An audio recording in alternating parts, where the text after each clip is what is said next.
Denis Sassou Nguesso bloque la démocratie et tente de noyer le mandat du président Pascal Lissouba. Ça, c'est le deuxième point. Ok, donc on va continuer, on globaliser tout ça. L'érosion stratégique mise en place par Sassou dans le déclenchement d'un conflit entre peuples Congo. Donc les guerres qu'on a vues là, les mésententes que nous avons, là ça va jusqu'à 92, 81, les premières guerres, les 93, les barricades et tout ça. Donc on va englober tout ça pour pouvoir ouvrir le micro après. Donc Bernard, on commence par toi. Bon, merci Edim. Bon, vous le comprenez bien que dans toutes les stratégies, toutes les fois que Sassou manipule quelque chose, il passe par des stratégies d'alliance. Hein?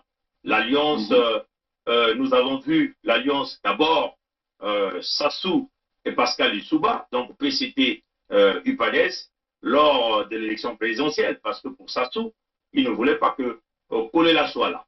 Hein? Et cette alliance a fait que Lissouba parte aux élections.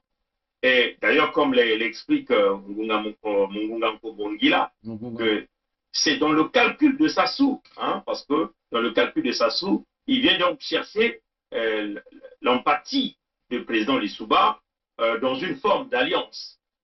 Et cette alliance, nous savons ce que ça a donné avec un partage de pouvoir, des postes au niveau du gouvernement. Sassou exigeait un certain nombre de postes et cette alliance n'a pas fonctionné tel que Sassou le voulait, parce que Sassou voulait contrôler les finances, voulait contrôler l'armée, voulait contrôler la diplomatie, donc des fonctions stratégiques pour un président de la République de réussir son mandat, hein, comme RPP venait de le dire. Bon, Lissouba a été très subtil, Lissouba a dit non. Mais dans la stratégie de Sassou, qu'est-ce qu'il fait? Il va donc créer une autre alliance avec Kolela, qui était l'adversaire de Lissouba, dans l'alliance que Kolela a donc eu avec le PCT, avec Sassou, dans ce groupement politique qu'ils avaient appelé l'URD. Hein. Donc Kolela Bernard était le président. Donc l'URD, c'était l'Union pour la République et la démocratie. Mais c'est cette alliance-là qui a donné donc une majorité au Parlement, hein, à Sassou et Kolela. Donc Lissouba, dans ce contexte, avait donc des difficultés de faire passer tous ces décrets, ces décisions, sa politique, de faire fonctionner son projet de société au niveau de l'Assemblée. Et c'est là où Lissouba s'est rendu compte que Sassou, en réalité, était là pour le coincer. Et c'est la décision donc de la dissolution de l'Assemblée que nous connaissons qui avait entraîné le mécontentement au sein de Sassou, qui manipulait donc Kolela Bernard a créé donc les barricades à Bakongo. Donc ça fait partie en réalité de l'histoire de Sassou. Mais quand les barricades se forment au niveau de Bakongo, en ce moment, Sassou n'est pas là. Hein? Et donc c'est Kolela qui est mis au devant de la scène pour manipuler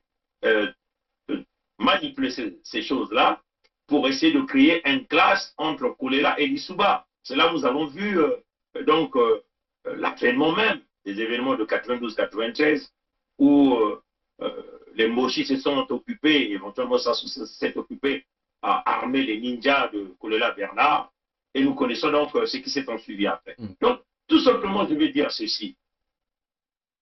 La première tentative de noyer le mandat de Pascal Lissouba, c'était tout d'abord de l'empêcher de faire fonctionner son projet de société. Ça, c'est le premier point. Deuxièmement, il a donc créé des stratagèmes pour que nous, fils du Sud, nous puissions se battre entre nous. Mais puisque eux, du point de vue militaire, ils étaient majoritaires, ça allait donc lui permettre d'aller donc reprendre le pouvoir par le biais de son armée.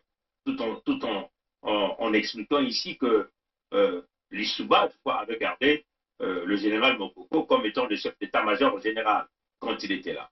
Donc, vous voyez bien que c'est un allié de Sassou qui est toujours aux commandes de l'armée.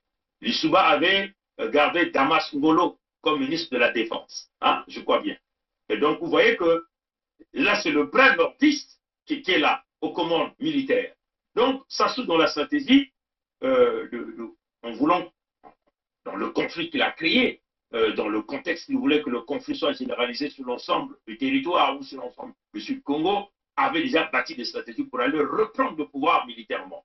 Si l'armée reprenait le pouvoir, lui étant le général d'armée, donc au sommet même de l'armée, il reprenait donc les contrôles du pouvoir. Voilà pourquoi on a dit ici que Sassou a voulu noyer Lissouba pour pouvoir reprendre le pouvoir et revenir avec les mêmes pratiques que vous connaissez.